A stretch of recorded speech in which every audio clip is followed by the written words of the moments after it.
So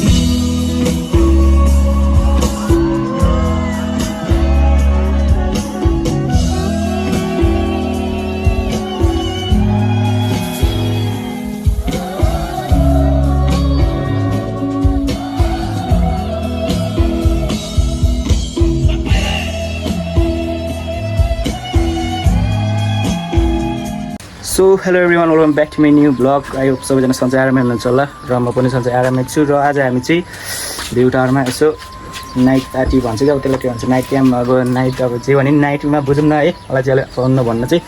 अनि म चारै छौँ सर लाएर भ्यू टावर। अनि दुईजना चाहिँ उता साथीहरू गइसक्यो, कुखुरा सुखुरा नि किनेर लगिसक्यो साथीहरूले। अब हामी चाहिँ यताबाट यसो चिसोहरू किनेर लाने। अब हामी चाहिँ घरबाट हिँडिसक्यौँ।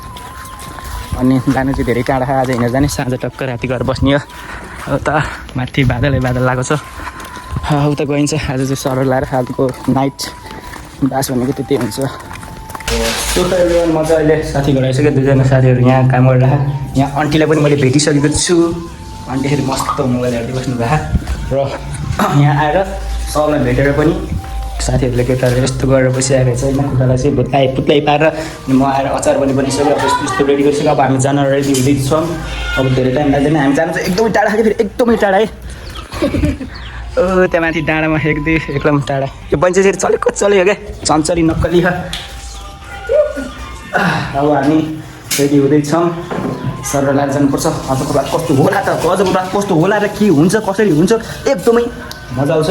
लास्टसम्म हेर्नु होला, लाइक कमेन्ट सेयर गर्नु होला सबैजनालाई, सबै मास पुऱ्याउनु होला। तपाईँहरूको थोरै हेल्पले मलाई पनि सक्नुहुन्छ। फाइनली हामी चाहिँ अहिले आइसकेको छ डाँडामा। भाइ चाहिँ अहिलेसम्म नङ्गै हिँडिरहेको। सो त्यत्रो टाढाबाट हिँडिरहेको हामी चाहिँ, त्यत्रो टाढा यस्तो पसिने भयो। पहिला हामी आउने बेला चाहिँ यहाँ रोड बनाएको थिएन, अहिले चाहिँ यस्तो बनिरहेको रहेछ। फाइनली आइसक्यो।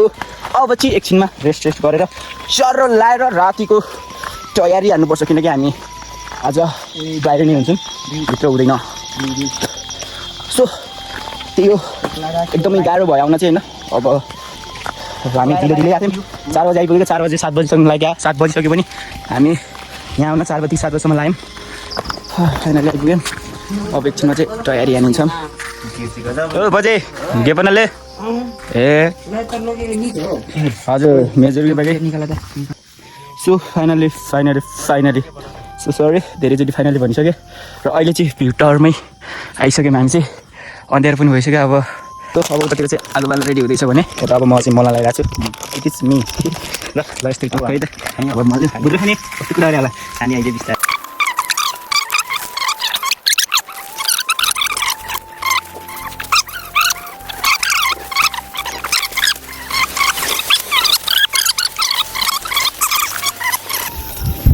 आगो पनि बालिसक्यौँ अहिले चाहिँ, आगो पनि बालिसक्यौँ। अब एकछिनमा चाहिँ सरर लाएर पकाइन्छ एकदम मजाले।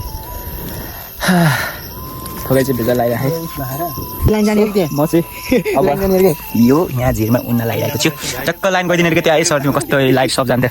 ल भाइ एउटा क्यामेरा टक्क लगाएर है। अब दाइले यहाँ झिरमा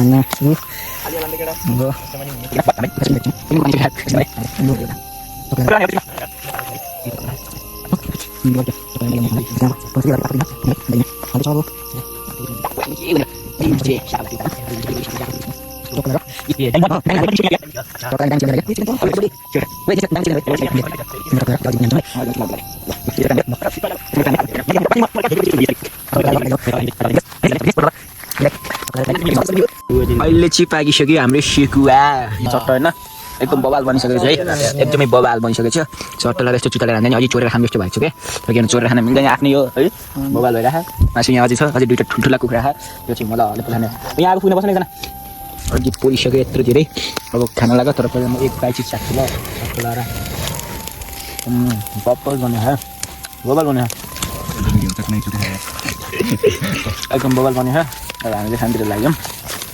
सर लाग्यो, अब ठुल्ठुलो फल्नै छ, यहाँ अलिअलि फल्दैछौँ। सो एभ्री वान अल चाहिँ हामीले पहिलो बाइट चाहिँ सकेर फेरि यो फेरि फोलेको, यो नि फेरि फोलेको है। पहिलो बाइट सकिसक्यो, केटाहरू चाहिँ के भयङ्कर अन्त अन्त खाँचप खुचुप भइदिने। ठुल्ठुलो पोल्दा त कति घन्टै लाग्ने हो है, टाइम छ त्यत्रो। अहिले चाहिँ हामी अर्को भात पोलेर पनि यहाँ चाहिँ ठुलो पिस पोलिरहेको छौँ। खतरा यार, यो चाहिँ घर पकाएको थियो क्या भात। अझै एकदमै रात परिसक्यो। कति बज्यो 10 बज्यो? तर टाइम बजेन जस्तो बजेन चाहिँ 9 ठ्याक्कै 9 बजेतिर राम टाइमको चाहिँ लास्ट स्लो गएछ भएन अघि अझै त्यो गाईजहरू अहिले पानी पर्यो है पानी पर्यो अहिले चाहिँ पानी पर्यो त्यही भएर हामी तर पानी परेन छोडेको छैनौँ छोडेकै छैनौँ कि पानी पर्यो पनि गीत सिट बजाउँदै होइन एकदम ब्राम भइरहेको अहिले चाहिँ लास्ट चिचो गर्नु पर्यो किनकि पानी परिसक्यो एकदम ठुलो पानी पर्नु लाग्यो यस्तो ठुलो पानी परिसक्यो होइन यस्तो ठुलो पानी परिसक्यो पानी त झरिसक्यो अब लास्ट भइरहेको त्यो अब लास्ट एउटा सर्ट मागिरहेको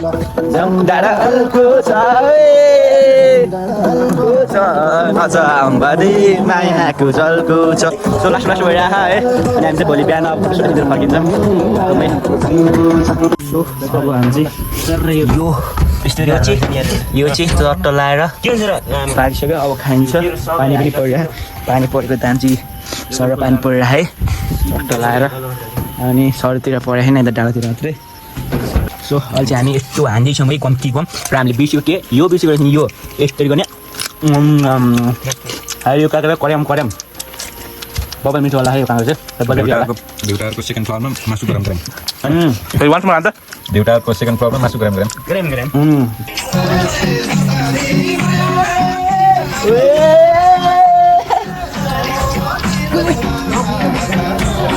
यस्तरी भिडियो गरेर त्यो क्यामेरा चाहिँ के हाल्छ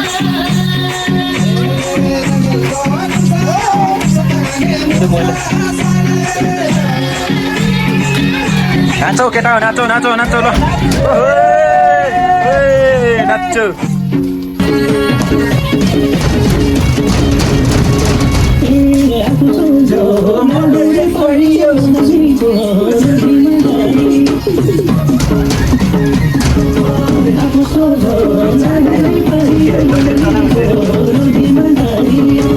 सो अहिले चाहिँ एकदमै रमाइलो गरेर पनि आयो रमाइलो पनि भयो यता पनि पुग्नु है त यस्तो फुल भयो हामी चाहिँ यो अब स्कुल बन्द थियो त्यो खोलेर सिक्किम लगाएर हामी चारजना चाहिँ गुड मर्निङ गाइज अनि अहिले चाहिँ बिहान भइसकेको छ अनि हामी चाहिँ मस्त आनन्दको निम्तो सुतेर अनि बिहान भइसक्यो उठेर अनि म फ्रेस भइसक्यो अनि बिहान यसो फोटो खिचेर जाम्ला भनेको पानी परिरह अब फोटो खिच्ने नि नमिल्ने जस्तो छ र हामी जान नि नमिल्ने जस्तो छ है किनकि त्यहाँदेखि चाहिँ खोलामा बाढीहरू छ होइन अनि त्यसपछि हामी जान त मिल्दैन जस्तो छ सो पहिले चाहिँ हामी धेरै तल आइसक्यौँ अनि त्यहाँ माथि चाहिँ अरिङ्गल छ है अरिङ्गल चाहिँ राम्रोसँग देखाएन रहेछ त्यही नै अनि हामी चाहिँ अहिले यहाँ चाहिँ त्यो रुखकटर छ रुखकटरको रुखकटरहरू छ पाकेको कि भनेर हामी चाहिँ चिकन गरेछौँ त्यो बुट्टामा आउँदै थियो केटो त पुरा पाकेको लिएर आइसकेको छ अब यो लिएर भाग्यो हामी सुरुमै रहेछ ल हामी त मेहनत गर्नु परेन नि ओके अब यो चाहिँ गएर खाइन्छ त्यो अर्को नआएको ठिकै भएछ है कोहीमा भेट्छ अब केटाहरू चाहिँ त्यहाँ अब खानाहरू रेडी पारेर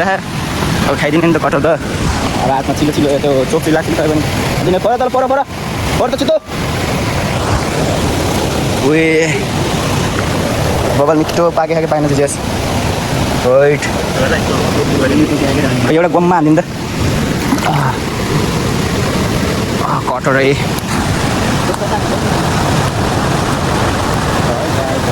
बबाल गुलियो अरे सो अहिले चाहिँ हामी खोलामा आइसक्यौँ खोला चाहिँ खासै बढेको रहेछ अब यति त मजाले तारिन्छ सो एभ्री वान अहिले चाहिँ हामी रुममा आइसक्यो रुममा आएर फ्रेस भइसक्यो र अब लुगासुगा चेन्ज गर्नुपर्छ र एकदमै रमाइलो भयो अनि हन्टिङमा चाहिँ एकदमै रमाइलो पनि भयो र सोचे जस्तो रमाइलो त भएन अनि पानीले बिगार्दै पनि तर सोचे भन्दा चाहिँ अलिक रमाइलै भयो है र सबैजनालाई मन पऱ्यो सायद मन नबनाउनु सक्छ तर मन पराइदिनु होला र सबैजनालाई सेयर पनि गरिदिनु होला लाइक कमेन्ट सब्सक्राइब गरिदिनु होला र सपोर्ट गरिदिनु होला तपाईँको माया र सपोर्टले एकदमै अलिकति हौसला मिल्नेछ भन्दै आजको भ्लग यहीँसम्म अर्को नेक्स्ट भिडियोमा भेटौँला जय नेपाल है त